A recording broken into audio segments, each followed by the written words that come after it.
Transcendental Swami Kinamini. Namaste Saraswati Devi Gauravani Pacharani Nirvishesha Shunyavadi Paskachai Desatarani. Srila Prabhupada Ki Nata. So this evening I would like to start with something special. On Thursday is the normally the Vyatsa Puja of Bhakti Maharaj, but Bhakti Maharaj, he turned that day always in a Prabhupada, Srila Prabhupada Memorial Festival. So I've been asked to speak on the international glorification of Srila Prabhupada on Thursday, and I want to share now already with you what I'm going to present there, because it is related to the glorification of Srila Prabhupada, and it's related to Prahlada Maharaj. Therefore, I want to read once again a verse that we already discussed, Prahlada Maharaj. And it's verse 798. Om Namo Bhagavate Vasudevaya Shiprat Uvacha Pramadaya Suragana Nonayo Tasida Satvai Katana Katayo Vachasam Pravahai Naraditam Puguner Aduna Pipipu Kim Tostumarati Same Hari Ukrajate. Prahlada Maharaj prayed, how it is possible for me, who have been born in a family of Asuras, to offer suitable prayers to satisfy the Supreme Personality of Godhead. Even until now, all the demigods headed by Lord Brahma and all the saintly persons could not satisfy the Lord by streams of excellent words. Although such persons are very qualified, being in the mode of goodness, then what is said of me, I am not at all qualified. Interesting is here that the most unqualified are thinking themselves, or the most qualified are thinking themselves as unqualified. That is interesting. It brings up the point of humility that Prahlada Maharaj, he taught himself really in this way. He taught himself to be unqualified to satisfy the Lord. So that was his self-perception. We will hear also about the self-perception of Krishna Das Kaviraj Goswami, who is the author of Chaitanya Charitamrita, and also about the self-perception of Srila Prabhupada in the last days before he left this world.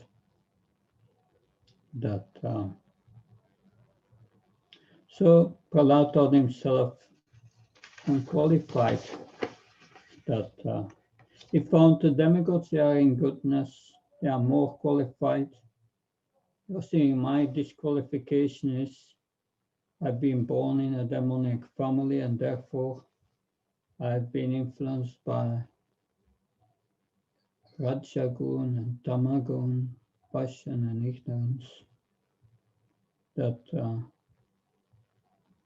of course, here we see an important qualification which is required for making spiritual advancement.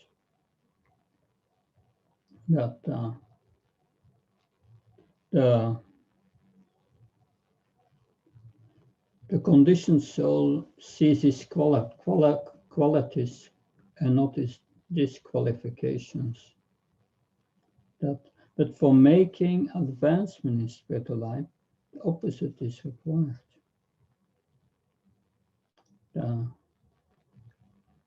If we are humble, then we can be tolerant. That we think ourselves important. That's not a reality, because in reality we are insignificant. 1,000 years from now, everyone will be forgotten. Nobody will ever know that we have existed. Think of your own family. You may know of course, you know the name of your grandfather, but or your great-grandfather, maybe. But then after that, do you know the names of your family? No. Forgotten. That unless you have a tradition to keep a family tree, that is all forgotten. So before we pray to Krishna, then we shouldn't be in that mood. Then our prayer will be effective. So humility is proportionate to our spiritual advancement. In the purport of this verse, then we have Srila Prabhupada referring to Srila Krishnadas Kaviraj Goswami, and says, a Vaishnava who is fully qualified to serve the Lord thinks himself extremely low while offering prayers to the Lord. For example, Krishnadas Kaviraj Goswami, the author of Chaitanya Charitamrita, says, Jarai Maya Hate Muni Se Papista Purisera Kita Haiti Muni Se Lagista. No, Srila Prabhupada writes in the purport. Just turning the page here.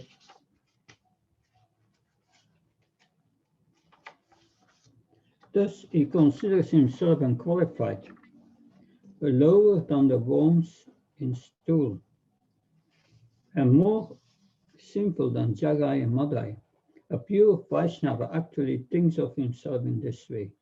Similarly, although Prahlada Maharaj was a pure exalted Vaishnava, he thought himself most unqualified to offer prayers to the Supreme Lord.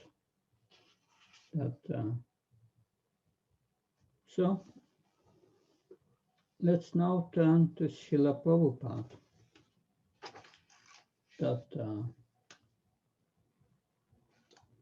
Let's look at the last days of his life. Yeah, Srila Prabhupada had been very sick when he came back from London.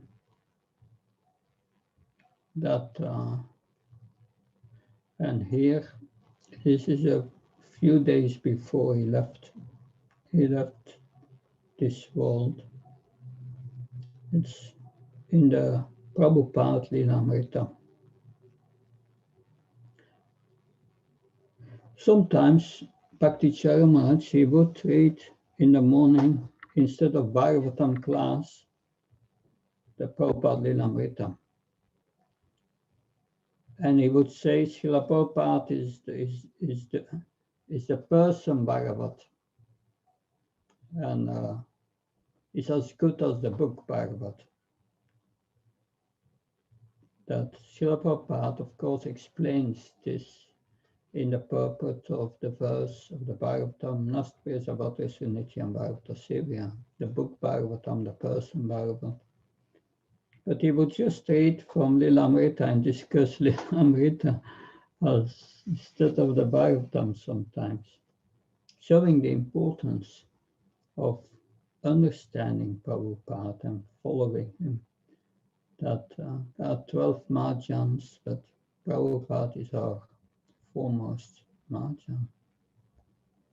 Up until the end, there were interludes of sweetness as well as displays of Prabhupada's indomitable mood of fighting for Krishna. One day, Prabhupada's sister Pisima arrived unexpectedly, and Prabhupada asked her to cook khichdi. At that time, Kirtanananda was trying to put Prabhupada on the road of recovery by gradually increasing his liquids, and Kirtanananda and other devotees opposed the idea of his suddenly eating solid food. But Prabhupada insisted, it doesn't matter whether what she cooks does good to me or bad, said Srila Prabhupada. She is a Vaishnavi. It will be good for me. He then began speaking in an extremely humble way. Probably I became a little puffed up because of my opulence and success. He said, now God has shattered that pride. If you don't have your body, what is there to be puffed up about? Bhakti Charup protested. He said, Srila Prabhupada, whatever you have done for Krishna. Srila Prabhupada replied that maybe, but in this world, unknowingly you commit offenses. When Pisima heard this, she exclaimed, no, he never committed any offenses. So you cannot ever commit offenses, said Bhakti Charu. You are God's very dear one. How can you commit offenses? I'm a little temperamental, said Srila Prabhupada. I used to use words like rascal and so on. I never compromised. They used to call it a club in one hand and a bhagavatam in the other. That is how I preach. Anyway, make arrangements for my sister. And then a little later that same day,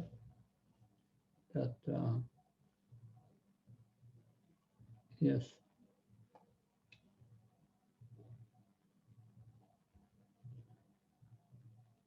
So Prabhupada said, forgive all my offenses. Prabhupada repeated, I became proud of all my opulence. No, said Puri Maharaj, you never became proud. When you started preaching, opulence and success followed you. That was the blessing of Sri Chaitanya Mahaprabhu and Krishna. There cannot be any question of your being offensive.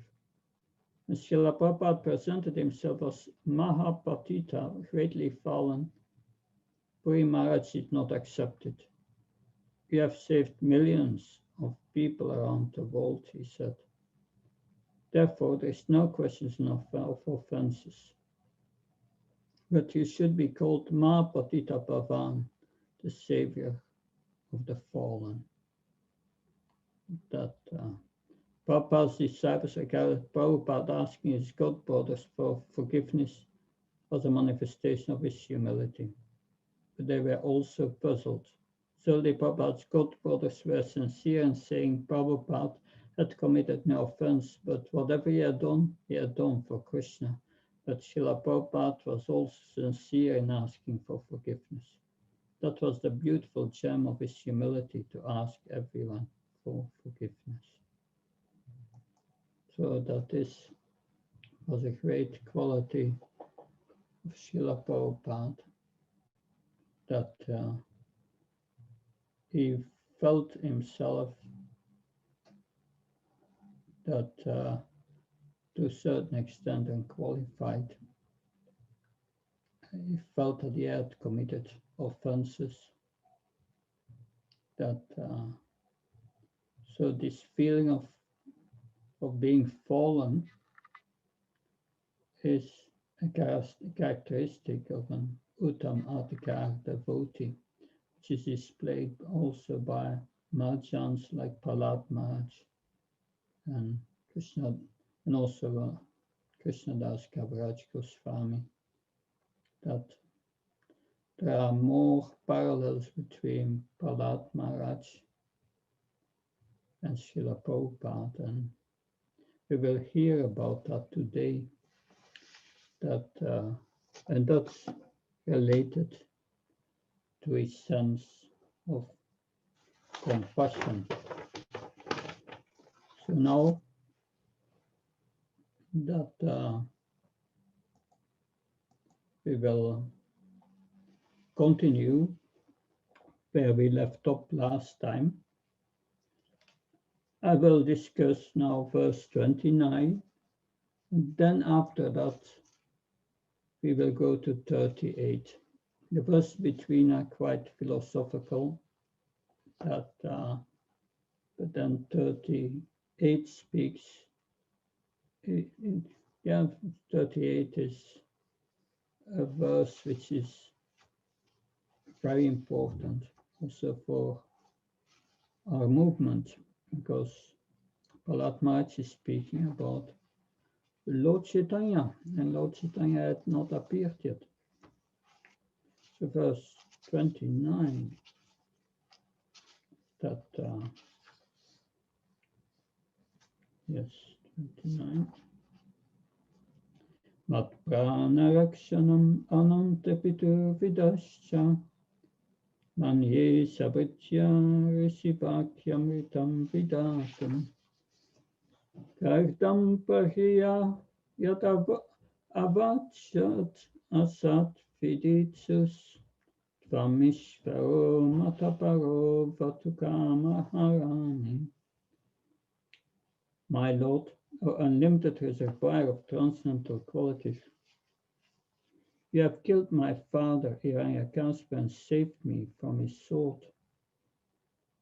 He had said angrily, if there is any supreme controller other than you, let him save you. I shall now sever your head from your body. Therefore I think that both in saving me and in killing me, you have acted just to prove true the words of your devotee. There is no other cause. That so Prahlad Maharaj is telling Lord Nrsimhadev, yes, you appeared to prove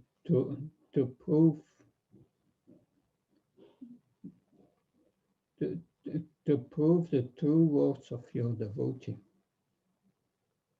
That was Prahlad Maharaj said, yes, the Lord is all pervading. And when Prahlad asked, is he in the pillar? Yes, he said he's in the pillar. That so I will read part of the purport. What's important in this purport and this verse is the Lord acts to prove that the words of his pure devotees are true. So that's the important statement that we will hear of a few. We will hear that Lord Nrsimhadev not only appeared to make true the words of Prahlad Maharaj, but also from others. That so I read part of the purport. When Prahlad's mother, Hiranyakashipu's wife Kayadu, was under the protection of Narad, she prayed for protection of her son from the enemy, and Narada Muni gave assurance that Prahlad would always be saved from the enemy's hand. That so this is one other reason why Lord Nrsimhadev came. That because Narada Muni promised Kayadu, this Prahlad will always be saved from the enemy's hand. That so that's one other reason. So continue reading.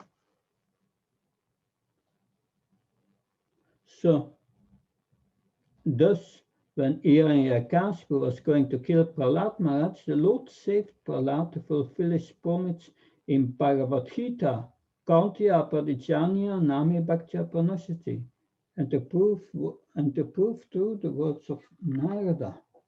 But interesting, Bhagavad Gita was not spoken yet.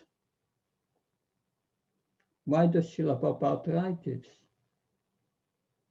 How is it that he comes to fulfill his promise in Bhagavad Gita and it has not yet been spoken? But Bhagavad Gita is eternal. It is not that it started 5,000 years ago. Krishna travels from universe to universe with Arjuna just to speak Bhagavad Gita. So it was spoken before Krishna said, before it was spoken to the sun god 120 million years ago. That so nothing new under the sun. So, and to prove the words of Narada, the Lord can fulfill many purposes to one action. Thus, the killing and the saving of Prahlad were enacted simultaneously to prove the truthfulness of the Lord's devotee and the fidelity of the Lord himself to his own purpose. So we need to have faith in the words of the pure devotee. The words of the pure devotee, that's the conclusion, must come true. That so now I continue reading. The Lord acts only to satisfy the desires of his devotees. Otherwise, he has nothing to do. As confirmed in the Vedic language, Natasya Karyam Karanam Savichyate. The Lord has nothing to do personally, for everything is done through his different potencies, Parasya Sakti Vividaiva Shuyate. The Lord has multifarious energies through which everything is done. Thus, when he personally does something, it is only to satisfy his devotee. The Lord is known as Bhaktavatsal because he very much favors his devoted servants. That Srila Prabhupada says, yes, the devotees have nothing else to do than to satisfy the Lord. And the Lord satisfies his devotees. That so the Lord came to fulfill the words of first of Brahma, because Brahma had given these benedictions to Hiranyakashipu, so they could not die during the day, during the night, and that not inside, outside, so many benedictions. And Lord Krishna had to appear as Nrsimhadev to fulfill all these words of Brahma. Of course, at the end of, we will hear that the Lord says, Lord Nrsimhadev says to Brahma, I warn you, don't give such benedictions anymore to a demon, to a great demon. It's like giving milk to a serpent, then the poison of the serpent increases. So don't do that.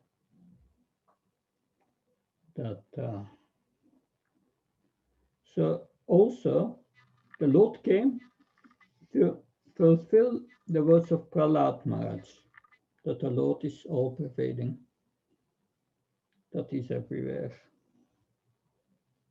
That, and also it is said here the name of the Lord Himself. Lord, in the purport Srila said, Kantya Pradicani Nami Bhaktya Pranashati. I promise you, my devotee never perishes. That,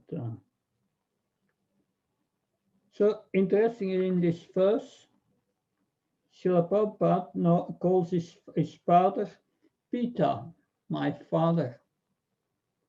That before he calls him Tatsadim Anyeshuya Varyadenam, he called him before the best of the demons. So why is that he calls him now Pita? Because he became purified, being killed by Lord Nishingadev. That so we see that this is from the Brihad Bhagavatamrita. Sanatana Goswami says, he also wished to uphold the truth of Brahma and Brahma's sons, the Kumaras. So, what's the message for us? We should take shelter of the servant of the Lord, his pure servant. During the Bhaktivedanta course 10 years ago, this is 13, 14 years ago, Mother Narayana said, when I read this verse, I was thinking of some of my godbrothers who are not longer with ISKCON. But they did such a service for Srila Prabhupada that Prabhupada said, I promise you that because of this service you did, you go back to God in this life. That's interesting. That so if Srila Prabhupada said it, it must happen. That's the word of a pure devotee. It must become true. Therefore, it is better to serve the pure devotee than to serve Krishna directly. Srila Prabhupada said, if the servant says that he will bring you to Krishna Loka, you must go there. Even Krishna cannot do that. He does not say this very easily. Krishna is very strict. Srila Prabhupada said, Krishna cannot do it, but Lord Chaitanya can do it. We will hear today that Prahlada Maharaj will say, I want to take everyone with me to the spiritual world. That we will see, compare that to the mood of Srila Prabhupada. So our philosophy is to please the servant of Krishna. So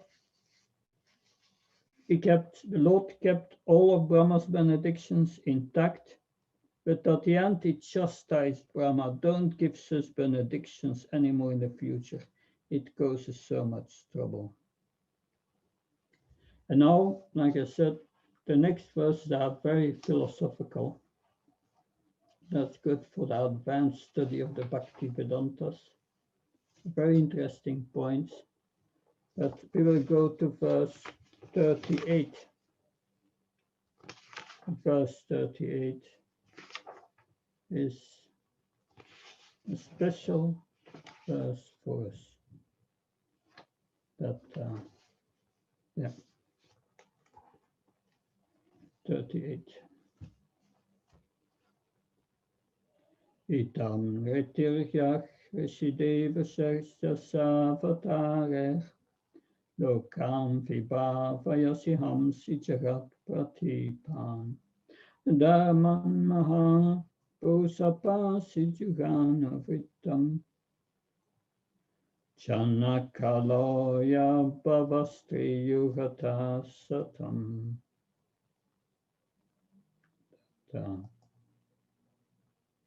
So, in this way, my Lord, you appear in various incarnations or human beings, an animal, a great saint, a demigod, or a fish, or a tortoise, thus maintaining the entire creation in different planetary systems and killing the demoniac principles. According to the age, O my Lord, you protect the principles of religion. In the age of Kali, however, you do not assert yourself as a supreme personality of Godhead.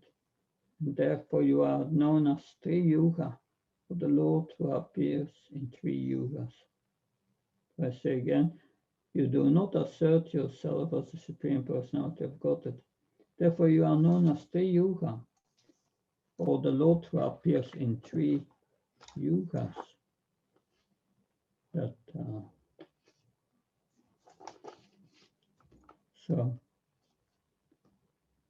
this verse is a prediction.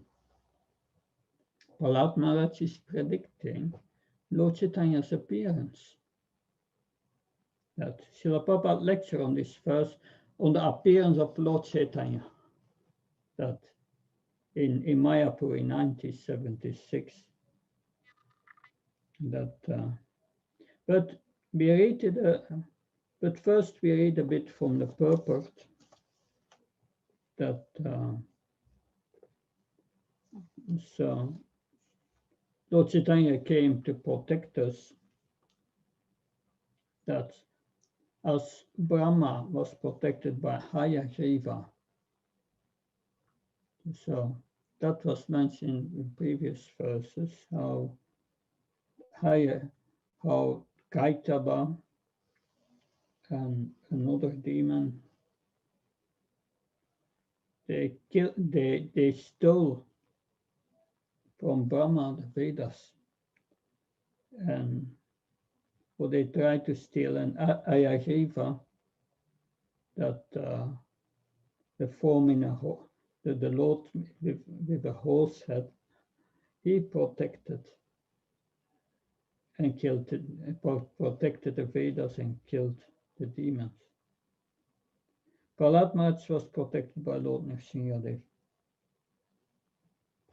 So we read the part of the purport.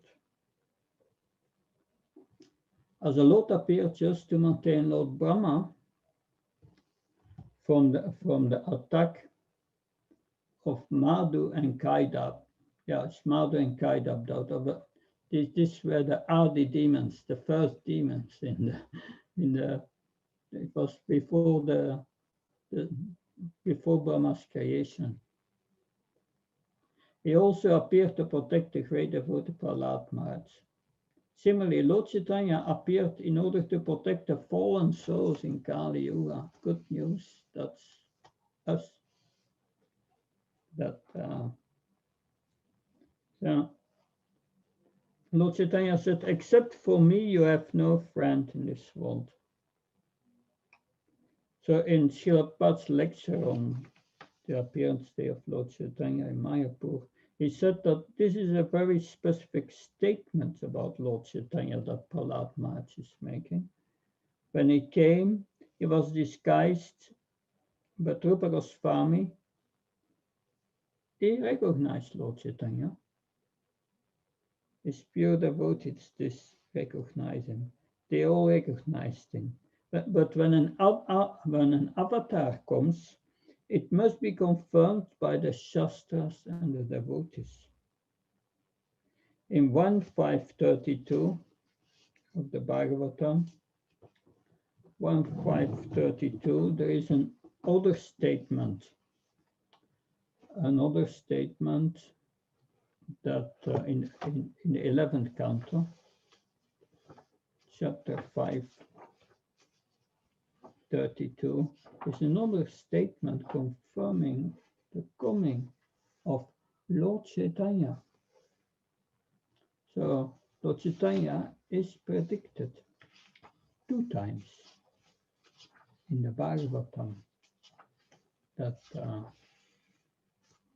it's in the 11th canto. Yes, that it's 5:32. Krishna Varnam Tvisa Krishnam Sangho Pangasta Parshadam Shakher Sankirnam Prayer Yanti Isumeda Saha in the age of Kali. Intelligent persons perform congregational chanting to worship the incarnation of Godhead, who constantly sings the names of Krishna. Although his complexion is not blackish, he is Krishna himself. He is accompanied by his associates, servants, weapons, and confidential companions.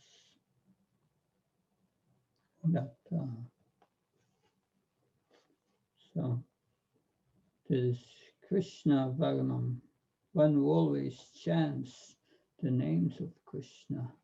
The Visa Krishna is not blackish, is the golden avatar. So this is another statement confirming that the appearance of Lord Chaitanya. So it's not blackish, it's golden, and always chanting the holy names of Krishna. This is also described here as Shana avatar. Shana, hidden, covered. So Lord Chaitanya did not come as God. Krishna says in Bhagavad Gita 1866, surrender. But people protest. Who are you to order me? Why should I give up everything for him? To approach Krishna, one must be submissive. Therefore, Krishna's Lord Chaitanya, he came to teach us how to surrender. Krishna said in Bhagavad Gita, surrender. But Lord Chaitanya is helping us to surrender, to bring us to that point. Yes. Therefore, Krishna, as Lord Chaitanya, came us to teach surrender. So if you cannot, then if you cannot feel love for Krishna, yes, then first Trinata Pisvishna Tara Visvishna Amana Manadana Kirtanya Sudhi Siddhari. That's the process. Be tolerant, humble, and don't ask honor for yourself. Give always honor to others. It's also mentioned in this purport, the Lord came in all species. That Srila Prabhupada says that also in other lectures. That then the Lord says, Srila Prabhupada says, the Lord appears among the animals, the insects, the trees. Animals, Lord Varadev, Matsya Avatar, Ayagriva, that Lord Nrsimhadev. Insects, and Srimati Radharani sees a bumblebee as Krishna. So, of course, you have also the spider in the Ram Lila. But among the trees, he's appearing. Krishna said in Bhagavad Gita, I'm the banyan tree, I'm the holy fig tree. Of course, the tulsi tree. That Bhagavad Gita gives only a few examples. There are only a few examples. So now we will go text 39. Maybe, although we did not speak about the philosophical verses, I want to give a bit the essence. of what's there before we continue, without going too much in detail. So what did Krishna say in that section? He said the whole universe is Krishna. Everything you see, because it comes from Krishna. Krishna is all-pervading. That Krishna controls time. That it's good to have such a friend who controls time. But Srila Prabhupada also has removed this, reveals his mood and preaching in the purport, and it's similar to Prahlada Maharaj. Very similar. We will hear now more about that when Prahlada will speak about compassion. In the opening chapters, that Prahlada Maharaj explains the qualifications of not being heard, of being heard by the Lord. So, Prahlada, one of the qualifications is that, so Prahlada is not afraid of Lord Nrsingadev. The demigods are, but he's not. But Prahlada Maharaj is afraid. He's afraid of the material world. So we hear that we are in a material world, but that everything in the material world is Krishna. That's interesting. That Prahlada Maharaj predicts then the coming of Lord Chaitanya. Now we will read 39. Naitan manastava suvikuntanata sampriyate duritadustima tivram kamaturam hasasukha bhajana sanahtam tasmin katam tavagatim vimshichami. My dear Lord of the Vaikuntha planets, where there is no anxiety, my mind is extremely sinful and lusty, being sometimes so-called happy and sometimes so-called distressed. My mind is full of lamentation and fear, and it always seeks more and more money. Thus it has become most polluted and is never satisfied in topics concerning you. I am therefore most fallen and poor. In such a status of life, how shall I be able to discuss your activities? So, the part of the purport that here Prahlada represents himself as a common man, although he has actually nothing to do with this material world. Prahlada is always situated in the Vaikuntha planets of the spiritual world, but on behalf of the fallen souls, he asks how, when his mind is always disturbed by material things, he can discuss the transcendental position of the Lord. So this is the problem of everyone in this material world. Everyone is so disturbed that he cannot talk about Krishna consciousness. That you chant japa in the morning and the mind wants to do something else. That you have to bring it back. It's a problem. The solution to the disturbance is, ironically, that you talk about Krishna. But by the disturbance, you cannot talk about it. So, what's the solution? End of the purport we will read. Let's see. Yeah.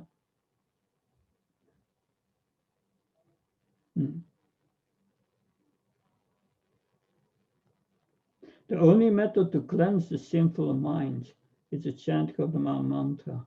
When the mind is completely cleansed of all sinful reactions, one can then understand his duty in the human form of life. The Krishna conscious movement is meant to educate sinful men so that they may become pious simply by chanting the Hare Krishna mantra. So he uses this word Vaikuntha Nata in the Sanskrit, or Lord of Vaikuntha. So at one side you have Vaikuntha Nath, Vaikuntha without exciting, the world without exciting.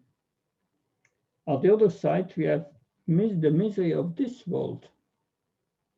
That say that's not the Vaikuntha world as a Kuntha world, the world of anxiety.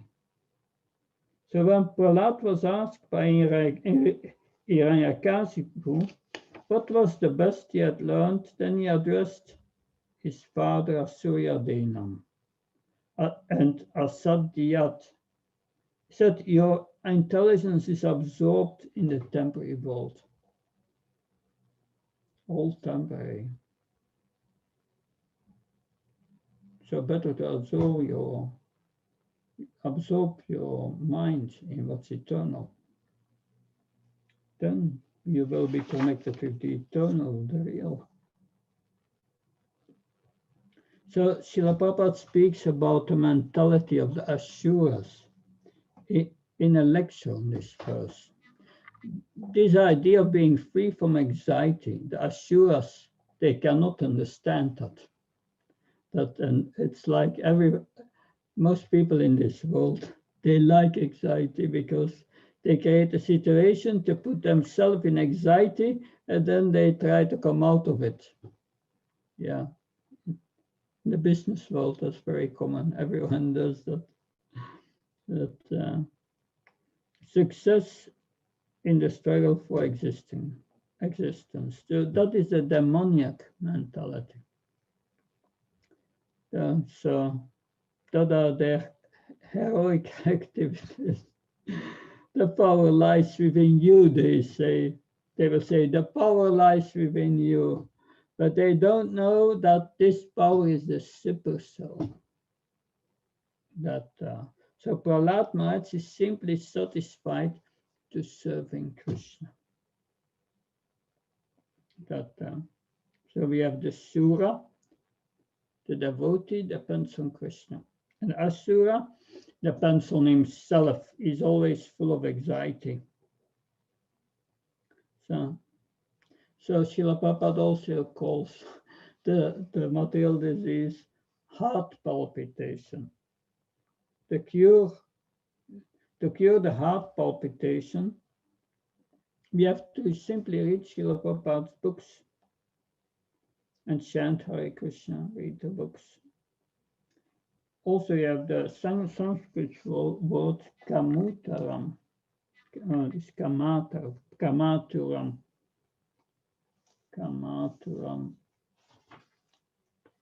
yes, and in the word for word, always full of different desires and lusty propensities.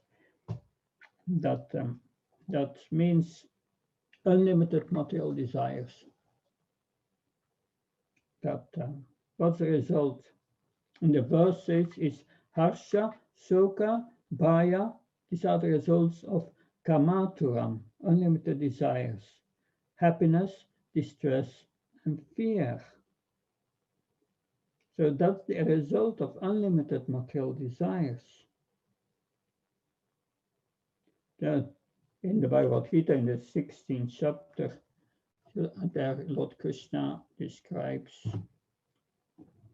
the qualities of the Asuras. And he says, Lord Krishna says, Sinta aparamayam cha, always full of anxieties. They are bound by a network of illusion. That Prahlada Maharaj wants to raise them to the human standards of existence, from dogs, hogs to Brahmins. And that's our mission. Tava katasa vaikuntanata. And that's interesting. Kata, yeah. Katasa vaikuntanata. That this is the way out. That described before in the Bhagavatam. Shimvatas Bhagata Krishna Punya Sharma Kirtna Vidyanta Toya Bhadrani. Vidanotra Sharitsatan. One should that when one becomes attracted to hearing about Krishna, Krishna within the heart, he cleanses all this kamata and these material desires. And that's the way out. That everything inauspicious within the heart will be reduced. Go. What is inauspicious in the heart? In the Sanskrit here, it's that word kamatra, material desires. Also said it is durita dushta, polluted by sinful activities, and that causes this harsha, sukha, vaya. Then Srila Prabhupada again recommends deity worship. That's also helpful. That a comment by Shiva Goswami. For their benefit, the Lord mercifully teaches scripture. Some individuals in previous births perform religious ceremonies and become purified, and others obtain the mercy of great souls. Now, or in other ways is simply by hearing the description of the qualities of the Lord that one becomes qualified to see the Lord face to face and destroy the seed of lust, and one gets the seed of devotional service, which one gets by hearing. The seed of lust is destroyed by the seed of hearing. That is, we will read one text more today. That's the last text, text 40. Shibai kato syutavikav shatima vitipta shisnan yatastva kudaram shravanam kutachit shanon yatas sapaladrikva sakarma saktis pafya sapatya ivake apatim lunanti. My dear Lord, infallible one, my position is like that of a person who has many wives, all trying to attract him in their own way. For example, the tongue is attracted to palatable dishes, the genitals to sex with an attractive women, and the sense of touch to contact with soft things. The belly, although filled, still wants to eat more, and the ear, not attempting to hear about you, is generally attracted to cinema songs. The sense of smell is attracted to yet another side. The restless eyes are attracted to scenes of sense gratification, and active senses are attracted elsewhere. In this way, I am certainly embarrassed, Prahlada Maharaj said. That, so people think the more enjoyment I get, the better. But actually, it's not like that. Prahlada Maharaj says a man with many wives. That, so we read at the end of the purport of Srila Prabhupada, the end of the purport. The only method of controlling the senses is to chant and hear the holy name of the Lord. Otherwise, one will always be disturbed. As a householder with more than one wife would be disturbed by them for sense gratification. So the first sense is the jiva, the tongue, The tongue is attracted to very many varieties of food. Even before, even when I was in Vrindavan, before the temple in Vrindavan, there were so many places to eat, just to eat. In Bombay, every other shop is a restaurant, said Prabhupada. And in Germany, there are many drinking shops, beer shops. Yeah. So Bhaktivinoda Thakur said, we have our senses, and they are like serpents. Our senses are for serving Krishna, and Maya is saying, no, engage your senses in my service. You already ate, but okay, you come to this restaurant, you eat more. Eat this, do that. Srila Prabhupada said we are servants of the tongues and all our senses. In the animal kingdom, they are only servant of one sense, but in the human being is servant of so many senses. So therefore, the senses are fighting. Your tongue wants one thing and your stomach wants another. This is what's happening. In the lecture on this verse, Srila Prabhupada expands on the picture in the verse. Suppose you have 12 wives and it is nighttime and you come home and any wife is wanting to catch you. One wife gets you by one hand and the other wife is the other hand. One grasps the ear and one grasps the legs, and they all want to come to their room. That is how the senses are. They are snatching, just enjoy, just enjoy. Then the poor man is so disturbed. Just this is going on with all of us. We have so many wives. We have 6 wives, our senses and our mind. So there are 10 senses plus the mind. The senses are seen as wives or snakes. We control them by the engaging in Krishna's service, and deity worship, again, uses our senses in Krishna's service. That brings something nice for the deity, the beginning of love. Srila Prabhupada said. So, our time is over. Someone has a question? Hare Krishna Maharaj. Hare Krishna, Dulari. Thank you very much for your wonderful class. I have 2 questions, please.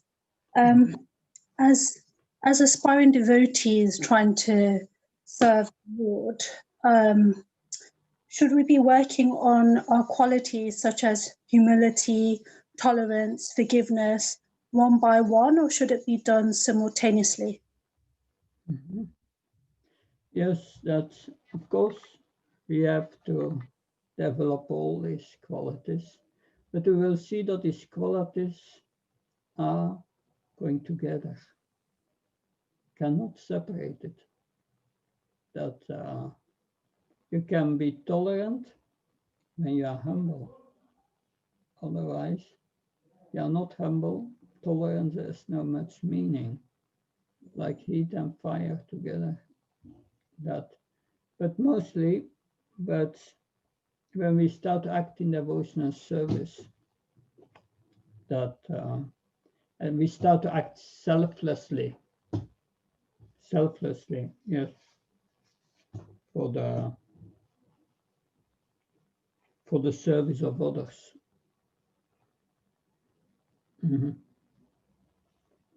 And by acting selflessly, you will lose soon your selfish characteristics.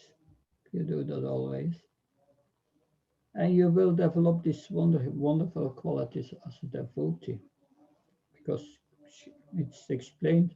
Shemvatas Vakatakusna Punya Sharmakyak Narityanto Yabatuna Vidunot Search System of Evam Tesham, Tesham Evanakampatam Jana Chamta Nasi Jamatmi Babastu Ganatipana Vashvata. In Bhagavad Gita, Krishna in the heart, he removes all these bad qualities and your good qualities become manifest. You don't have to concentrate, now I'm going to develop this quality and tomorrow this quality and this quality. It's not under your control like that. It doesn't work. But Krishna takes care. You will develop them. But it is not faulty to be introspective and understand and see in yourself, oh, I have these bad qualities. And you pray to Krishna, please help me. I want to get rid of them. But it is Krishna in the heart who will do the work. That if we are, since we have just to engage in hearing, chanting, and so on, and that will all develop. Does that help? Yeah, thank you very much. Okay. If it's okay, I'd like to ask another question. Yeah, sure. So Prahlada Maharaj, he was a fully surrendered soul onto the Lord, more so than the demigods and everybody else that surrounded him. So how can we want to be the controllers, but ultimately Krishna knows best. So how can we every day try and surrender more and more to the point where we can be fully surrendered to the Lord? Yeah, it is. We follow Srila Prabhupada's program, Friday Sadhana Bhakti. You follow and you engage in Srila Prabhupada's mission at the same time. These two must be there. And you do that always. And when you do that always, then yes, that Krishna will take care that we don't have to. Can you say your question again? Yeah, so how can we try and work on our surrender to the Lord more and more with each passing day? Yeah, that it is working on this surrender. That we can only do it about what I said by practicing it. And practice means these two things: sadhana and engaging in the mission of the Supreme Lord, or the mission, which is the mission of the spiritual master. That and by doing our best, that is our process of surrender. And when we surrender, when we make that attempt just to surrender, we will become purified. In the beginning, our surrender is not so sincere. We try still to control. But if you follow this process, these two things, that trying to follow Vaidhi Sadhana Bhakti, chant your rounds, follow the regulative principle, engage in the mission of the Supreme Lord. When you do these two things and you are still trying to control, that Krishna will show you that it doesn't work out. That every time you try to control, it doesn't work out. And at the end you say, okay, Krishna, I don't try it anymore. I give it up, let it go. And that's how Krishna works with us. That then you give it up. Then you know, you start to believe in what Prahlada Maharaj said, that if you stop trying to control or trying to be happy in this world, your happiness starts. As long as you try to control, you feel this unhappiness and this frustration. It will always be there. And because we are in this world since time immemorial, because we wanted to be the big controller, it's difficult to give up. But wonder by wonder, you want to become a devotee and you want to control for yourself. It doesn't work out. It's never going to work out. Krishna will show you very clearly. So nothing to worry about. Krishna will help you. Does that help to understand this? Yes, thank you. Thank you very much. Yeah, something else? Hare Krishna Maharaj. Hare Krishna Katle. Thank you for the really nice class. I wanted to ask you, if we increase the daily amount of rounds from like 16 to 20, the minimum amount, do we then get rid of our material desires more quickly, or at least will it make us strong enough not to act on the material desires? Because, I mean, for me, I know some devotees are, more advanced and more intelligent, but it just seems to me it's taken a long time for me to cleanse my heart. Yeah, that's a good realization, Kathleen. That I would say it takes some time, usually. I chanted for 2 years, 64 rounds a day, but then it was difficult for me to concentrate long. It doesn't work really. And I realized also Krishna wants me to do also practical servants, not only because chanting for your own purification is nice, but Krishna is more pleased if we are concerned with the purification of others. So I realized that at a certain time, and what I diminished my rounds to 32 every day, and I try to chant with more concentration. Sometimes I get up in the morning and I was for many weeks alone in the temple of South London, and I would wash my face 3 o'clock in the morning, and then I would sit on my bed in lotus posture, and I would really try to go internal and feel Krishna and chant with love. And and these were more quality rounds, and it gave me more satisfaction than chanting many rounds and still feeling worry inside. So quality is more important. And that Maharaja said to me, that's a few years ago, and he said that to me at the initiation ceremony of Raja Dulani.